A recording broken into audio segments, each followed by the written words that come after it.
그날에 그들 중 둘이 예루살렘에서 25리 되는 엠마오라 하는 마을로 가면서 이 모든 된 일을 서로 이야기하더라. 그들이 서로 이야기하며 문의할 때에 예수께서 가까이 이르러 그들과 동행하시나 그들의 눈이 가리워져서 그인 줄 알아보지 못하거늘 예수께서 이르시되 너희가 길 가면서 서로 주고받는 하는 이야기가 무엇이냐 하시니 두 사람이 슬픈 빛을 띠고 머물러 섰더라. 33절부터 같이 합니다. 곧 그때로 일어나 예루살렘에 돌아가 보니 11 제자 및 그들과 함께한 자들이 모여 있어 말하기를 주께서 과연 살아나시고 시몬에게 보이셨다 하는지라. 두 사람도 길에서 된 일과 예수께서 떡을 떼심으로 자기들에게도 알려지신 것을 말하더라. 아멘. 아멘.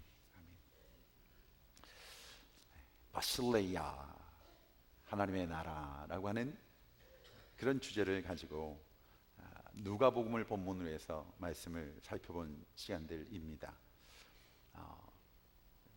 정해진 시간을 놓고 누가복음을 묵상하면서 주시는 은혜를 따라 말씀을 준비하고자 했는데 앞에서부터 이렇게 차근차근 하다 보니까 계속 이 말씀을 좀 진행했으면 좋겠다 생각하는데, 저희가 이제 2016년도에 회기가 또 시작되면서 또 함께 나눠야 될 말씀들이 있기에 준비된 말씀들을 하기 위해서 이번 주 다음 주로 해서 누가복음을 바실레라는 주제를 마무리하고 또 다음번 기회가 있을 때 누가복음을 또 다시 돌아와 말씀을 나누려고 합니다. 하나님의 나라, 그 하나님의 나라는 무엇인가? 또 하나님 나라의 사람들은 어떤 축복을, 어떤 기준을, 어떤 은혜를, 어떤 마음의 생각들을 가지며 사는가? 그런 나눔들을 함께하고 있습니다. 한 주간 말씀을 묵상하면서 어떤 말씀을 가지고 서야 되나 고민할 때 저에게 귀한 그 칼럼이 하나가 도착했습니다. 그리고 그 속에서 만난 한 선교사님의 이야기를 여러분에게 나눠드리고자 합니다. 우리가 잘 알고 있는 순회 선교사 김용의 선교사님, 정말 파워풀한 복음의 열정과 복음의 메시지를 가지고 많은 교회들을 향해 말씀을 선포하시는 김용희 선교사님의 간증, 삶의 내용이었습니다. 망한 술집 아들로 중학교를 중퇴로, 또 그 삶은 파괴된 인격자로 제대로 인생을 배워본 적이 없었던 선교사님이 생전 처음 시골교회 주일 예배, 그것도 억지로 참석하였다가 천지를 창조하신 하나님, 그리고 그 천지를 창조하신 하나님께서 우리를 너무너무 사랑하시는 하나님이 그 세상을 사랑하셔서 독생자 예수를 우리에게 보내주시고, 그가 우리를 사랑하신 그 사랑으로 말미암아 십자가에 달려 죽으시고, 또한 죽으신 끝나는 것이 아니라 부활하셔서 그를 믿는 자들마다 하나님의 자녀가 되는 구원함을 주시는 하나님의 그 사랑, 하나님의 주시는 그 사랑의 복음을 받은 뒤에 그의 삶은 너무나 바뀌었다는 겁니다. 그의 삶은 성도일체에 바뀌었다고 하는 겁니다. 그리고 시간이 가면 갈수록 그 병은 낫지를 않고 더 중병으로 향하고 있다고 하는 그런 고백들, 부모로부터 한 번도 들어본 적이 없었던 그 사랑한다는 그 고백, 세상의 평가는 낙오자로, 실패자로, 넘어진 자로, 쓰러진 자로, 소망이 없고 절망한 자로 고백되어지는 그 삶 속에 내가 너를 사랑한다고 하는 그 사랑의 고백은 그의 삶을 완전히 바꿔 놓았다고 하는 고백이었습니다. 어찌 보면 저에게는 너무나 익숙한, 또 이 복음을 증거하는 자리에 있다고 하기 때문에 너무나 익숙함 속에서 고백되어지는 이 복음이라고 하는 이 단어, 복음이라고 하는 이 능력, 복음의 역사, 저에게는 아무런 감동도 되지 않는 그 메시지가 한 인생에 있어서 그 인생의 가슴에는 바로 자신의 삶의 주인이 바뀌어지는 그 놀라운 은혜를 체험했다는 고백. 그래서 그는 오직 복음을 위하여서, 주님을 위해 살겠다고 하는 헌신을 결심하였다고 합니다. 결혼하여 주신 5 자녀의 이름도 순종, 인내, 응답, 충성, 그리고 선교라고 이름을 지었고 모두 선교사로 파송하였다고 합니다.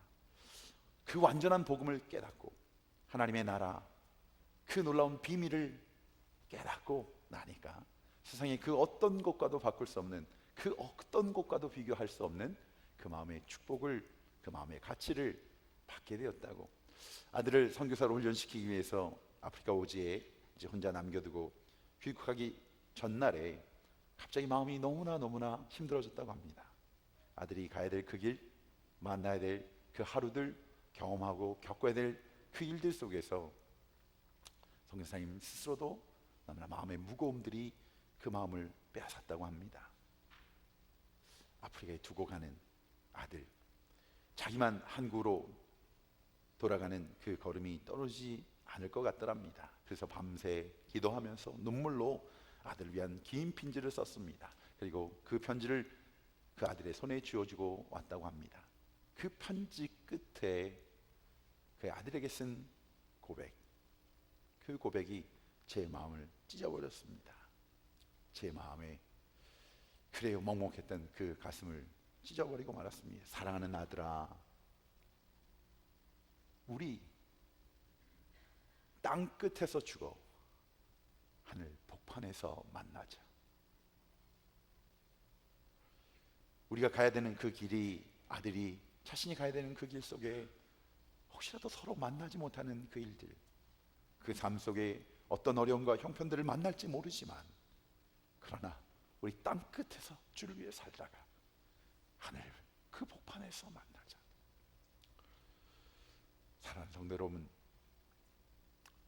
이것이 복음을 아는 자의 심정이요, 이것이 복음을 가진 자의 고백이요, 이것이 그 복음 예수와 함께한 자들의 하나님께 드리는 헌신의 고백입니다. 사랑하는 성도 여러분, 이 복음을 이 선교사님만 아는 것입니까? 이 복음의 능력이 그분에게만 있는 것입니까? 이 복음의 역사가 그분에게만 있는 것입니까? 저와 여러분, 모든 교회, 모든 교인들에게, 사역자들에게, 우리 모두에게 있는 것이 아닙니까? 모든 것을 하는 것 아닙니까? 그런데 어찌 일이 답답하고 안타까운, 어찌 일이 안타깝고 답답할 수 있습니까? 시험 들었다, 답답하다, 지쳤다, 못 견디겠다, 할 수 없다, 포기한다, 도망가겠다, 은혜가 안 된다. 그것이 우리의 삶 속에 고백되어지는 이 고백들이 도대체 무슨 이야기입니까? 혹시 우리가 고백하는 그 복음이 진정한 복음이 맞습니까? 그 복음의 능력을 여러분 체험하지 못하는 여러분의 삶 속에 이 복음은 정말 영향력을, 그 복음은 진정한 예수 그리스도의 복음 맞습니까? 오늘 그러한 도전을 가지고 오늘 본문을 대하고자 합니다. 오늘 본문 성경에 보면 예루살렘에서 서쪽으로 약 10km 정도쯤 떨어져 있는 엠마오라고 하는 마을이 있습니다. 지금 예수님의 두 제자가 실망과 슬픔에 젖어 엠마오를 향해 길을 가고 있습니다. 자, 지금 엠마오로 내려가는 두 제자의 발걸음은 부활하신 예수님을 만나지 못한 인생들의 발걸음을 상징하는 모습입니다. 그 복음의 능력을 가지지 못한 자들의 삶의 모습을 대변하고 있습니다. 엠마오로 가는 두 제자. 엠마오라고 하는 이 말은 원문에서 모른다, 알지 못한다는 그런 뜻을 가지고 있습니다. 알지 못하는 길, 모르는 길을, 불확실한 길을, 방황의 길을 가고 있다고 하는 겁니다. 사랑하는 성도 여러분, 지금 내가 가야 할 길을, 내가 가야만 하는 그 길을 알지 못하고 방황하는 분이 계십니까? 오늘 이 엠마오로 가고 있는 이 제자들이 바로 우리의 모습이 되는 것입니다. 성경에서 말하고 있는 엠마오 길을 내려가는 길이라고 했습니다. 이것을 지리적인 개념으로만 이해하지 마시고 성경은 올라감과 내려감을 영적인 의미로 우리에게 말씀하고 있습니다. 엠마오 길, 내려가는 길, 그것은 낙심의 길입니다. 시리와 절망의 길이라고 표현되어 있습니다. 모든 희망을 잃어버린 길. 오늘 말씀 가운데 있는 우리 지체들 가운데 그 신앙의 열정을 잃어버린 분들이 계시지 않습니까? 뚜렷한 하나님이 부르신 부르심의 소망을, 그 희망이 보이지 않는 분들이 계시지 않습니까? 뭔가 나의 삶에 불평스럽고 못마땅으로 가슴이 꽉 차 있는 분들이 계시지 않습니까? 바로 그런 분들이 바로 지금 엠마오 도상에 서 있는 겁니다. 그때 대화가 있었습니다. 우리의 대화에는 두 가지로 나눠집니다. 생명의 말, 생명의 대화, 함께 나누면 주님을 만나고 주님의 영광이 나타나고 주님의 함께 하심을 함께 고백하는 바로 그 생명의 대화가 있는가 하면, 함께 나눴는데 그 나눔 속에 주님이 없습니다. 주님의 함께 하심도, 그 고백도, 그래 세상의 것들로 채워진 죽음의 대화가 있습니다. 살리지 못하는 대화가 있습니다. 그래요. 엠마오로 가는 그 제자들은 그 생명의 대화가 사라져 버렸습니다. 그들의 얼굴도 변했다고 했습니다. 17절에 보니까 슬픈 빛을 띠었다고 기록하고 있습니다. 바라고 원하고 소망했던 그 삶에 대한 그것이 내 손에, 내 눈앞에 펼쳐지지 않습니다. 오히려 절망이 되었습니다. 실패가 된 겁니다. 소망이 없다고 하는 그 고백을 가지고 가는 그 길,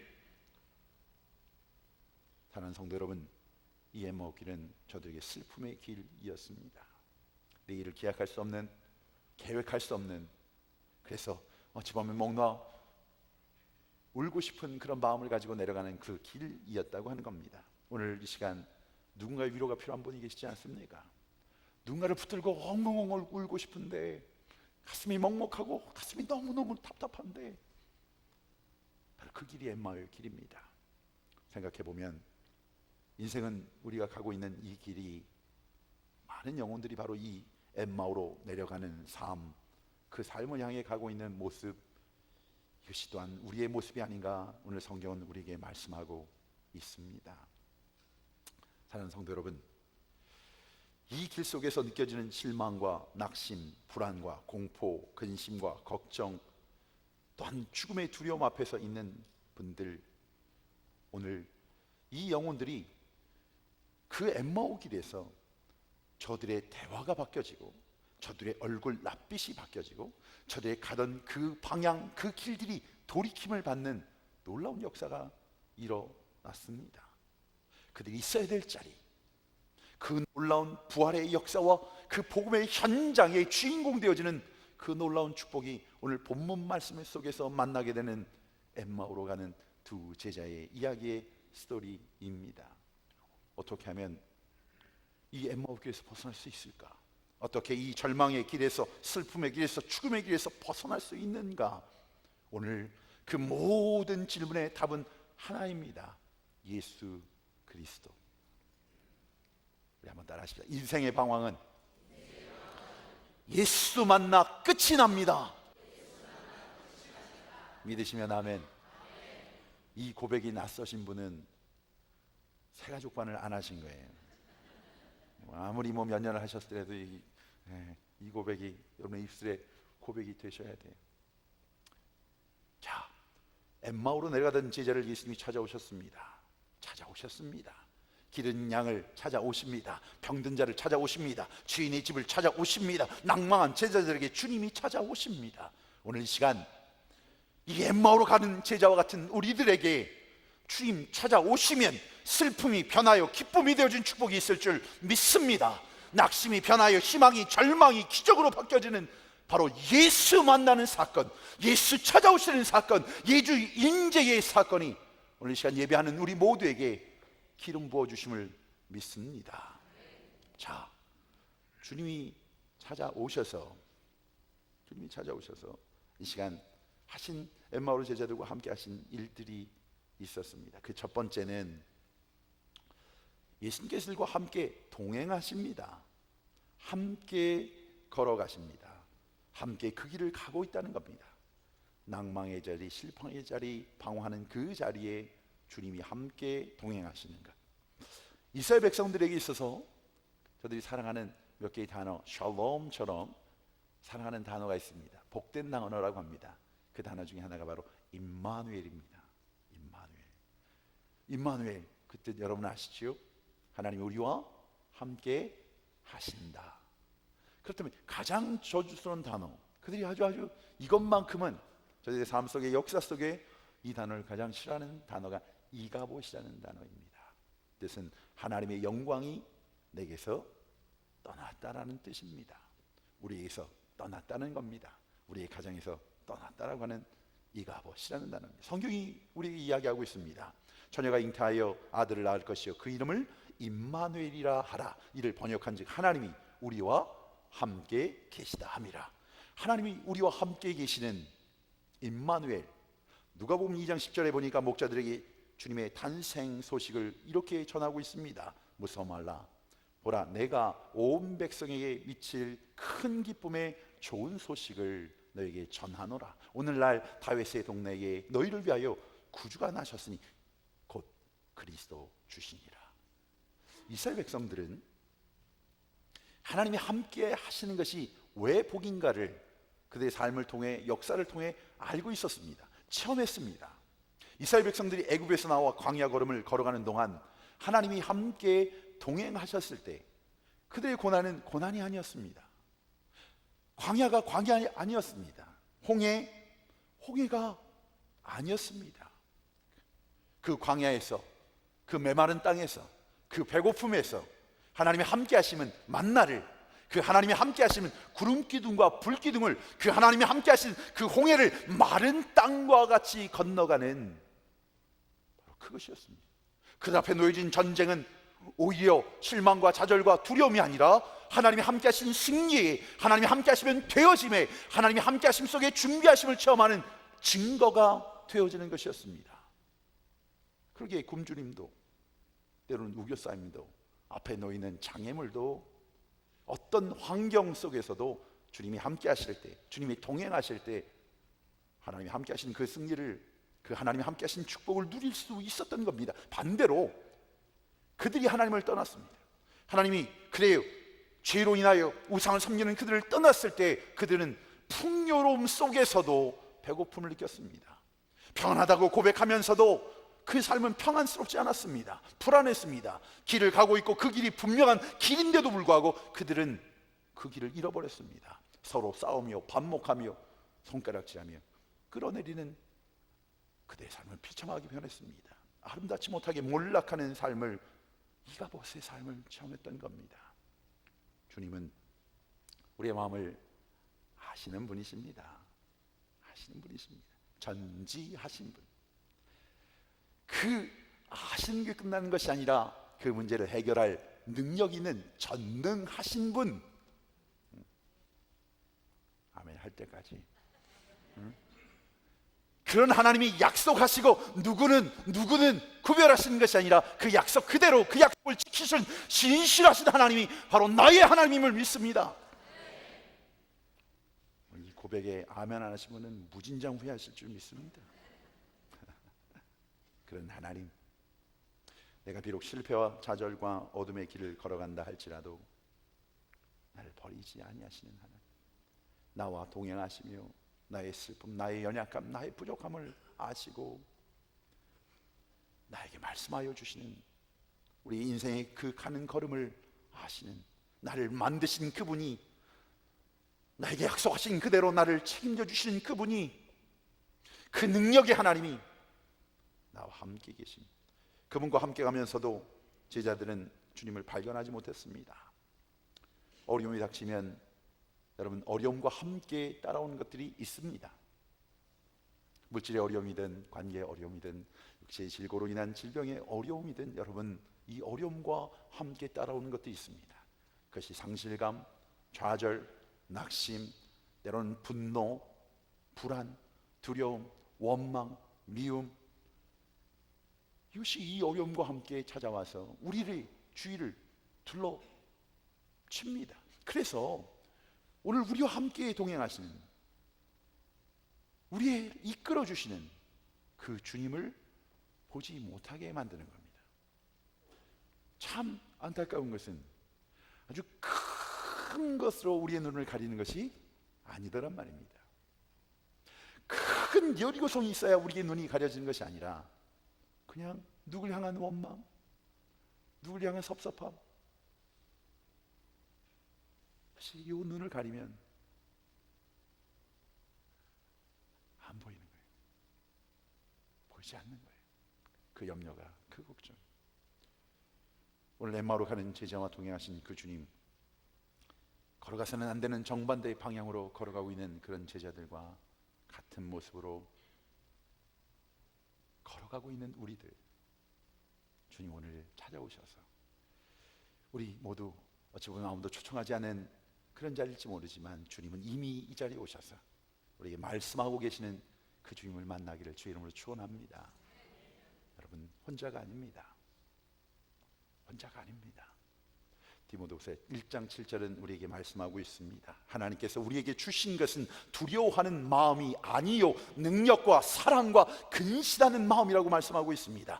우리로 하여금 근심케 하는 것이 하나님의 본심이 아니라고, 우리로 하여금 걱정하며 염려하는 것이, 원망하며 미워하며 사는 것이 하나님의 본심이 아니라고 말씀하고 있습니다. 그 주님이 우리와 동행하고 계시다는 사실입니다. 우리가 자주 듣는 모래 위의 발자국이라고 하는, 우리가 잘 알고 있는 이야기가 있습니다. 어떤 분이 꿈을 꾸는데 모래 위에 두 사람의 발자국이 나 있더랍니다. 그때 하나님께서 말씀하십니다. 야, 이것이 내 인생 속에서 내가 함께 걸었던 발자국이란다. 그 인생의 여정을 더듬어 보면서 보니까 맞다, 그때 하나님이 함께 계셨던 거구나. 아, 이 발자국이 그 하나님의 인도하심과 지켜주시구나. 근데 어느 곳에 보니까 발자국이 하나만 나 있는 거예요. 그때 정말 힘들었는데, 그때 아무런 소망이 없었는데, 정말 그때는 너무나 죽고 싶은 심정이었는데, 아무에게도 의지할 수 없는 절박함과 외로움과 고독이 있었던 때인데, 주님, 이때 이렇게 어려운 때에 주님은 어디 계셨나요? 그때 주님 말씀하십니다. 아니란다, 아니란다. 그땐 말이다, 너도 너무나도 어려워서 스스로 걸어갈 힘이 없던 그때에 내가 너를 업고 간 나의 발자국이란다. 우리 하나님 한 번도 떠난 적이 없는 그 고백. 사랑하는 성도 여러분, 성경 속에 야곱이 발견한 은혜가 무엇인지 아십니까? 아버지 집을 떠나 외로운 광야, 한 번도 가지 않았던 그 길, 근데 그곳에서 주님을 만났습니다. 그리고 그는 고백한 겁니다. 여기에 주님이 계시는구나. 여기에도 주님이 계신 것을 깨달았습니다.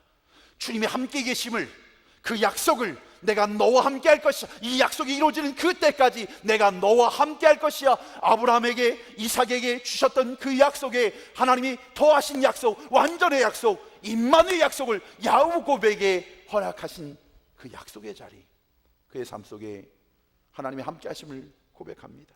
야복강가에서 하나님이 여기만 계신 것이 아니라 나와 항상 함께 계신다를 발견했어요. 그 인생 속에 이제 더 이상 낙담할 수 없었던 겁니다. 사랑하는 여러분, 주님 우리와 함께 계십니다. 부활하신 주님께서, 생명의 주인 되신 주님께서 우리와 함께 걸어가고 계십니다. 나를 나보다 더 잘 아시는 그 주님이 나를 도와주시고 나를 지켜주시고 나와 동행하고 계신 사실을 믿음으로 고백하는 저와 여러분 되기를 주의 이름으로 축원합니다. 바로 그 이유가 우리가 가던 이 길에서 돌이킬 수 있는 이유입니다. 바로 그 이유가 다시 한번 주님이 나의 삶의 주인 되심을 복음으로 사는 주의 은혜의 역사가 시작될 수 있는 이유가 되는 것입니다. 두 번째 원인은, 이유는 주님께서 이 제자들에게 이 잘못된 기준, 생각, 그 신앙에 대해서 가르치시고 설명해 주시고 책망하셨다는 겁니다. 성경은 주님께서 이렇게 그들을 책망했다고 말씀하고 있습니다. 오늘 본문에 보니까 미련하고 선지자들이 말한 모든 것을 마음에 더디 믿는 자들아. 뭐라고요? 미련하고 선지자들이, 그 선진들이, 하나님의 사람들이 말한, 선포한, 증거한 그 모든 것을 마음에 더디 믿는 자들아. 사실 이들은 오늘 본문의 말씀을 여러분 묵상해 보시면 여인이 전한 말 들었습니다. 주님 부활하셨다는, 주님이 그 무덤에 계시지 않다는, 베드로와 요한이 전한 부활 소식도 알고 있었습니다. 그들이 고백 속에 드러나고 있어요. 들었단 말이에요. 근데 중요한 것은 믿지 않았다는 거예요. 믿지 않고 있었다는 거예요. 오늘 성경에 나온 미련하다는 말은 언어적인 의미를 잃었습니다. 깊게 생각하지 아니하고 말씀을 듣는다는 의미입니다. 오늘 말씀을 듣는데, 우리 함께 예배하는데 이 말씀을 하나님의 말씀으로 깊게 생각하지 아니하고 그냥 앉았다 돌아가는 그런 마음으로 말씀을 듣는 분들을 향해서 오늘 본문이 얘기한 뭐라고요? 미련하다. 뭐 제가 한 얘기가 아니니까 미련하다. 주님께서 이들과 함께 동행하시면서 하신 일 이것입니다. 자, 너희들은 너희들 뜻대로 가라. 생각하던 대로, 너희 마음대로, 너희 기준대로, 그래 신앙생활 해라. 난 나대로 가겠다. 이렇게 말씀하신 거예요. 풀어주실 겁니다. 풀어주고 계세요. 또 말씀하고 계세요. 이 말씀을 가져다 또 풀어줍니다. 이 말씀을 가져다 또 풀어주고 계십니다. 자, 그런데 중요한 것은 이 말씀들이 새로운 말씀이 아니라는 거예요. 이미 주님께서 하신 말씀, 구약의 예언자와 선지자를 통해서 주신 말씀을 설명해 주고 있었던 겁니다. 그리고 주님께서 말씀하십니다. 내가 고난도 받지만 그 고난 뒤에 영광을 받는다는 것을, 그 말씀을 너는 읽지 못하였느냐, 듣지 못하였느냐? 그것은 왜? 너희가 미련하기 때문에, 들었지만 그 말씀을 깊이 새기지 못하였기 때문이라. 하나님의 말씀이 선포되어지는데 고난이 있다고요. 십자가의 그 길에 하나님의 자녀로 사는 그 삶 앞에 고통도 환난도 역경도 찾아온단 말이에요. 그러나 거기에서 끝난 것이 아니라, 십자가의 죽음에서 끝난 것이 아니라 다시 살아나리라. 사망의 권세를 이기고 살아나리라. 승리하리라. 주의 영광이 임하리라. 자세히 주의하여 듣지 아니할 뿐만 아니라 이미 자기가 가지고 있는 경험과 가치관을 가지고 말씀을 잘라서 자기에게 맞도록 규격에 맞춰서 듣는다는 책망이 담겨져 있는 거예요. 신앙생활을 자기 마음대로 한다는 거예요.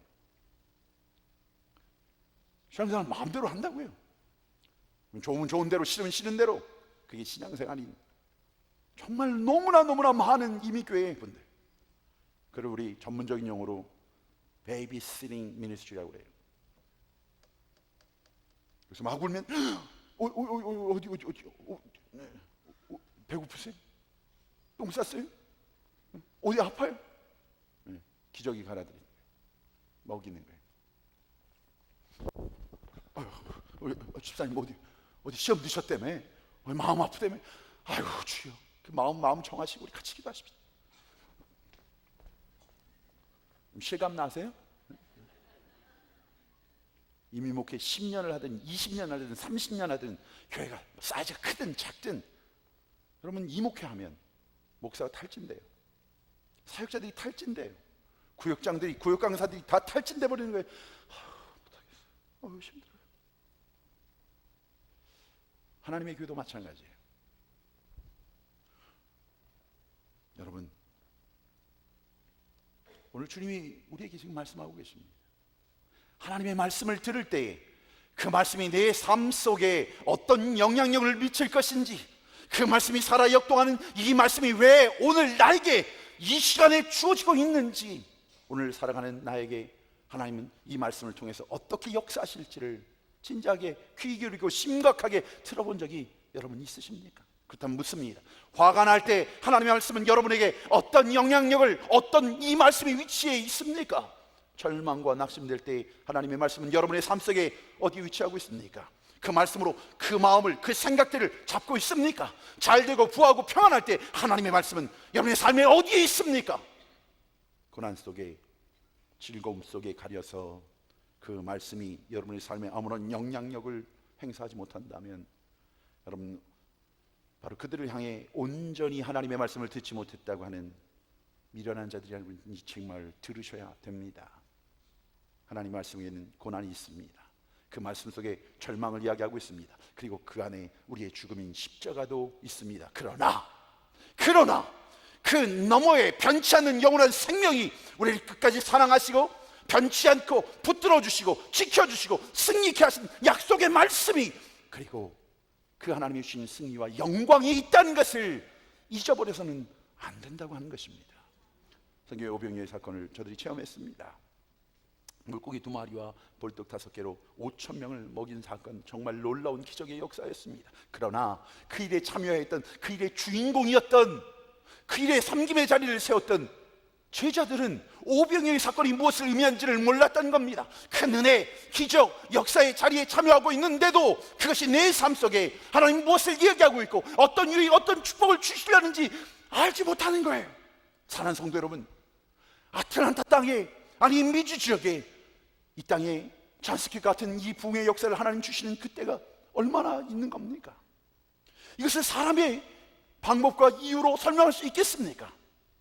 부족한데, 연약한 자들이 모였는데, 부족한 사람이 서 있는데, 근데 하나님이 기름 부어 주시는 거예요. 하나님이 주고 계세요. 이 부흥의 역사 속에 여러분 무엇을 가지고 갑니까? 하나님의 교회, 하나님께 맡긴 교회, 부족하지만 연약하지만 그 연약함이 그렇게 널려 있지만 하나님이 함께 하시고 하나님이 붙잡으시고 하나님이 책임져 주시면 되어지는 교회, 그 교회에 예배하고 그 교회를 섬기고 그 교회를 바라보면서 여러분 그 기적을, 그 은혜를 어떻게 여러분의 삶 속에, 여러분의 사업 속에, 여러분의 거하신 그 공동체에 이 메시지를 가지고 가고 계십니까? 가지고 가고 계십니까? 하나님이 이 교회를 통해 여러분에게 말씀하고 있지 않습니까? 그들은 이 오병의 기적을 체험했지만 그 하나님의 메시지를 깨닫지 못하고 있었습니다. 그래서 주님께서 말씀하십니다. 너희들이 보기는 보아도 보지 못하고 듣기는 들어도 듣지 못하는구나 하시며 책망하시는 거예요. 하나님의 말씀이 내가 지금 처한 이 고난, 그 속에 두려워하는, 염려하는 나의 삶의 그 희망을 하나님 주신 함께 하심을 임마누엘 하나님을 말씀하고 계시는데도 불구하고 내가 아는 것과 생각하는 것, 그것만 듣기 때문에 말씀이 들지 않습니다. 환경이 주는 이야기만 들려옵니다. 나아가 그 하나님의 말씀이 주는 그 메시지를 귀를 막아 버리고 있습니다. 로이 로버트슨, 어떤 분에게는 익숙한 이름이라 생각합니다. 그가 1941년 12월 6일 하와이 진주만에 있었던 그 전쟁, 그 시간대 웨스트버지니아라는 그런 함선에 타고 있었다고 합니다. 해군 병사로 말입니다. 360대에 가지마 맞습니까? 뭐죠 그게 일본? 가메가제. 네. 그 특공대에 의해서 무참히 배들이 파괴되고 많은 생명들이 죽게 되었습니다. 그가 맡은 역할이 기관포였습니다. 바로 그 비행기들을 향해서 기관포를 쏘는 겁니다. 자, 그런데 그 공격 속에서 많은 형제들이 죽어가고 있는데, 총탄에 맞고 있는데, 그런데 그가 지금 쏘고 있는 기관포에는 실탄이 없는 거예요. 이 형제들을 지켜줘야 되는, 그 지켜줘야 되는 속에서 자신이 해야 될 역할이 있는데 실탄이 없는 거예요. 자신이 가지고 있는 것은 공포탄이에요. 오죽하면 자신의 고백 속에서 그 공포탄마저 떨어졌을 때 그의 입으로 간절한 소망을 담아 타타타타타타타타 할 수 있는 그 소리밖에 내는 것이 없는 타타타타타. 그럼 그 순간에도 함께한 전우들이 죽어가고 있는 거예요.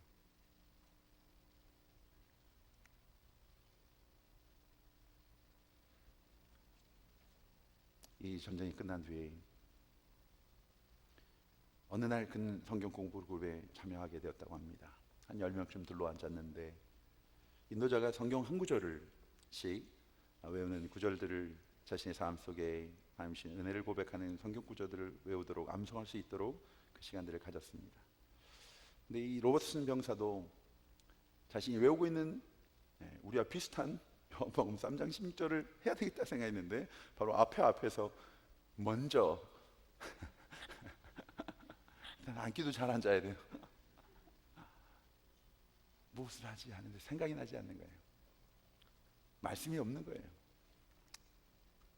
똑같은 요한복음 3장 16절을 고백하고 나서 성경 공부 마쳤는데 그 교회를 떠날 수 없었다고 했습니다. 너무나 얼굴이 화끈거리고 뭔가 마음이 먹먹하고 그러면서 그 이유들을 곰곰이 생각해 보았습니다. 자신의 친구들이 죽어가던 그 현장, 실탄 없이 공포탄으로 비행기를 맞서 싸우던 그 처참한 모습들, 그리고 또다시 이 복음을 이야기하고 복음을 들으면서도 복음의 그 핵심과 본질을 가지지 못하고 그 말씀이 자신의 삶 속에 어떤 역할을 하는지도 모르고 습관적으로 나와 있는 그 자리를, 그 모습을 발견하게 된 겁니다. 그리고는 그는 무릎을 꿇고 고백합니다. 나는 가짜입니다. 나는 빈 깡통입니다. 나는 가짜라고요. 하나님 앞에 무릎 꿇으며 기도합니다. 하나님, 내가 그동안 건성으로 듣던 그 복음, 오늘 죽어가는 많은 사람들 속에서 하나님의 이 복음이 왜 생명을 나타나는지, 왜 생명의 역사가 나타나는지, 그 복음을 내가 가지고 있지 않았습니다. 이 복음을 전할 수 없었습니다. 내게 이 복음의 능력이 없었습니다.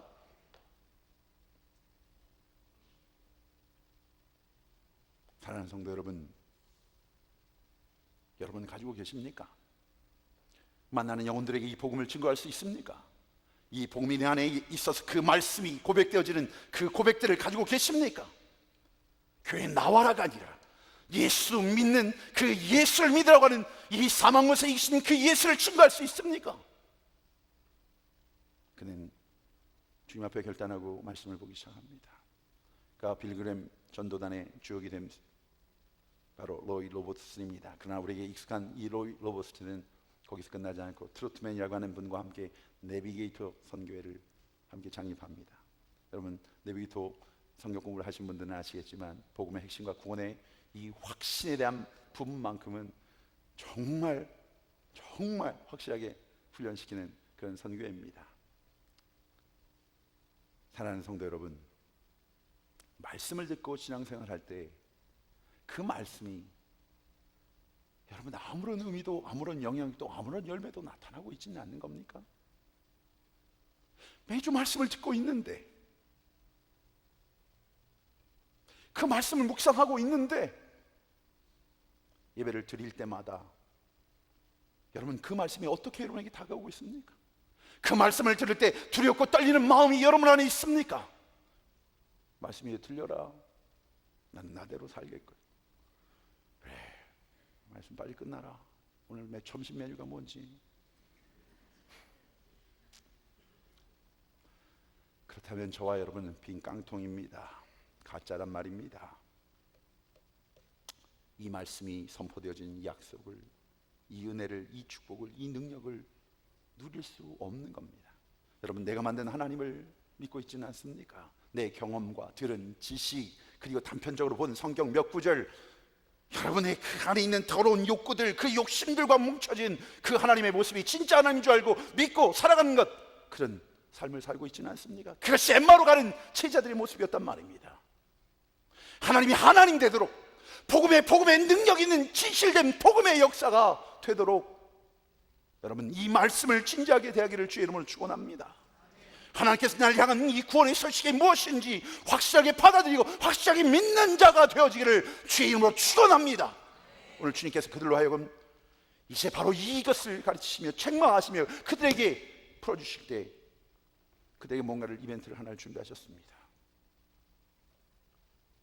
그것이 뭐냐면 제자들과 함께 떡을 떼며 음식을 나누는 것이었습니다. 제자들과 함께 길을 걸어가며 말씀을 풀어주셨습니다. 날이 저물어서 제자들과 함께 음식을 먹는데 주님께서 자기를 알아보지 못하는 제자들에게 떡을 떼어 우러러 축사하시고 그들에게 먹이십니다.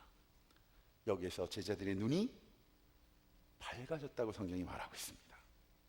이전에 광야에서 절망적인 순간에 물고기 2마리, 그 실패와 좌절, 그래 할 수 없는 그 낭망 앞에, 그 문제가 너무나 큰 여리고성과 같은 문제 앞에서 주님은 물고기 2마리와 보리떡 5개로 축사하시며 5,000명을 먹이셨던 그 주님, 죽은 자도 살리신 그 주님, 그 주님이 나에게 하셨던 그 말씀들이 기억나기 시작한 겁니다. 오늘 본문 사건을 통해 그 능력의 주님을 새롭게 발견하기 시작합니다. 잡히시던 날 밤 주님이 말씀하신 떡을 떼어 축사하시고 이것은 내 몸, 내 피라고 말씀하시면서 죽음에 대해 말씀하셨습니다. 고난에 대해 말씀하셨습니다. 그리고 그 후에 영광을 받을 것이라고 말씀하셨습니다. 그 주님, 그 그 하나님 나라에 대해서 말씀하셨던 그 능력의 주님이 내 앞에 살아나셨구나, 나와 함께 계시는구나, 주님의 말씀에 대해서 다시 확정하며 믿을 수 있는 계기가 되었던 것입니다. 오늘 이 가운데 신앙생활을 다시 회복하신 분들이 있을 겁니다. 하나님의 은혜, 하나님의 축복, 주님이 허락하신 여호와 일의 만남을 통해 좋은 일이든 힘들었던 일이든 고통의 일이었던 어떤 계기를 통해 다시 말씀을 붙드신 분들이 여기에 계시리라 생각합니다. 묻습니다. 그 말씀이 새로운 말씀이었습니까? 여러분이 알지 못하는 말씀이었습니까? 처음 접한 말씀이었습니까? 아닙니다. 이미 나에게 주셨던 말씀입니다. 수없이 많이 말씀하셨던 말씀입니다. 수없이 많이 우리의 마음을 두드렸던 말씀입니다. 수없이 나에게 주셨던 말씀.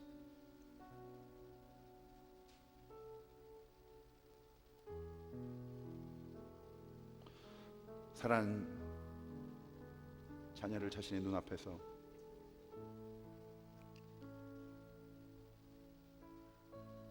그 강에 수영을 하다 그만 심장마비로 사람들의 도움을 받지 못하고 세상을 떠나게 된 그 아들 앞에서, 그 아들이 싸늘한 채로 누워있는 그 앞에서 하늘을 바라보면서 눈물을 흘리고 있는 목사님이 계십니다. 그리고 한참을 생각합니다. 고개를 들고 하늘을 보는데 눈물이 모두 입안으로 흐르고 그 흐른 눈물이 가슴으로 흐르는 것 같다고 합니다. 하나님, 제가 지금 어떻게 해야 합니까? 너무나 절망적이고 참담한, 설명할 수 없는 이 죽음이라는 깜깜한 순간에 하나님, 목사인 나는 무엇을 해야 됩니까?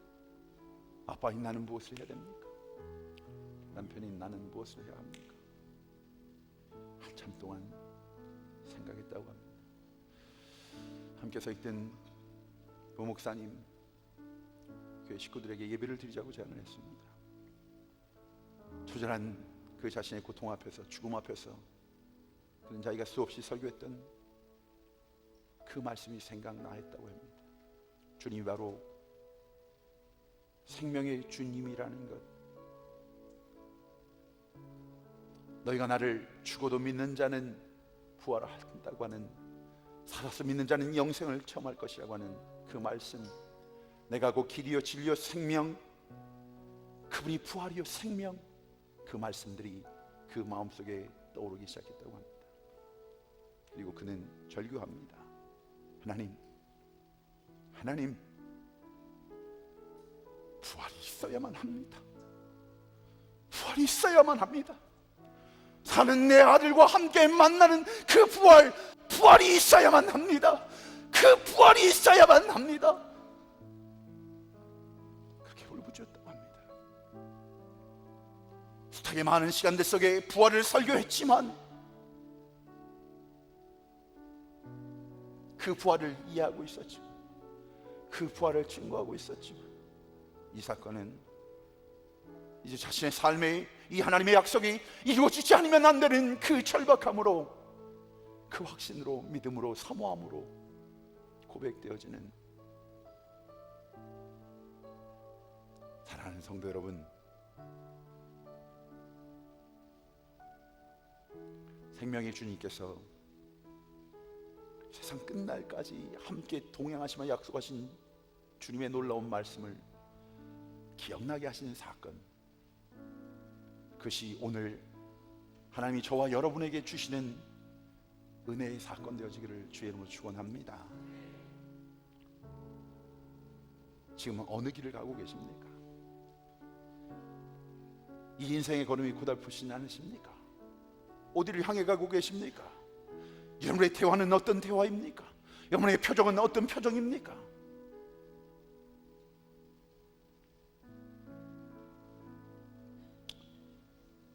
엠마오 가는 도성, 엠마오로 가는 그 길, 거기는 우리가 좌절하고 절망하고 낙심해야 될 그 자리가 아닙니다.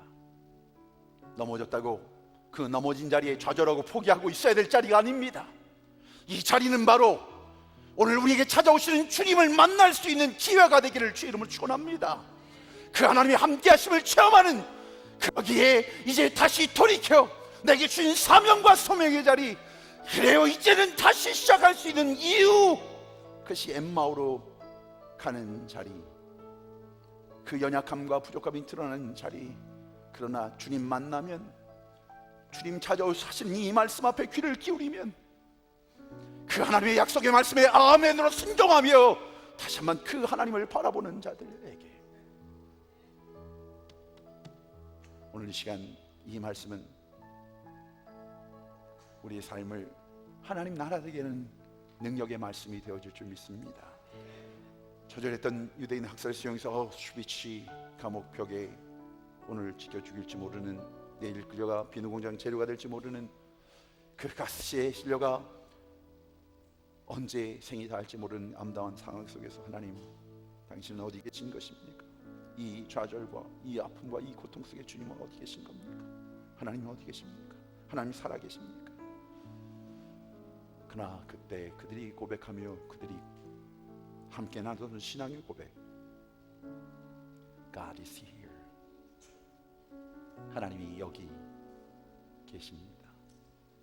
좌절한 그 자리, 실패한 그 자리, 하나님이 여기에 계십니다. 사랑하는 성도 여러분,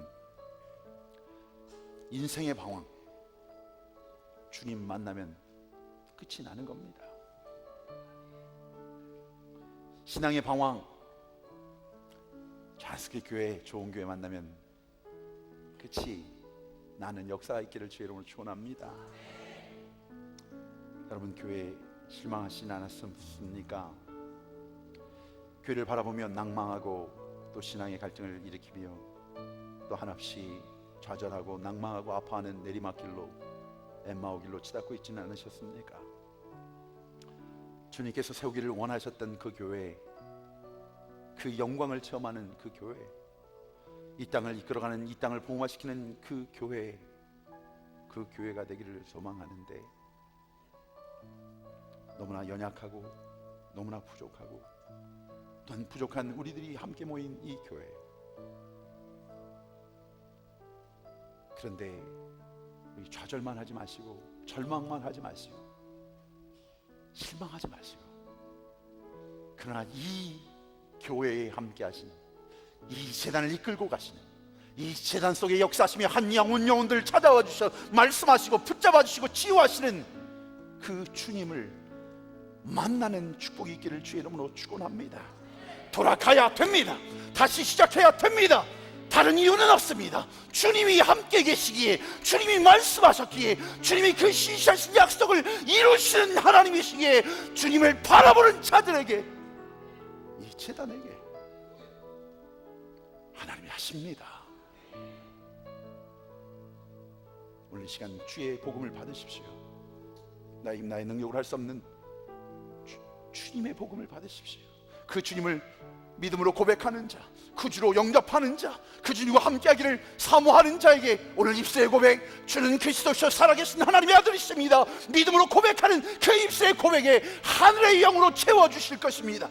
하늘의 기름으로, 성령의 기름 부으심으로 여러분의 그 절망을, 염려를, 근심을, 걱정을 주님께서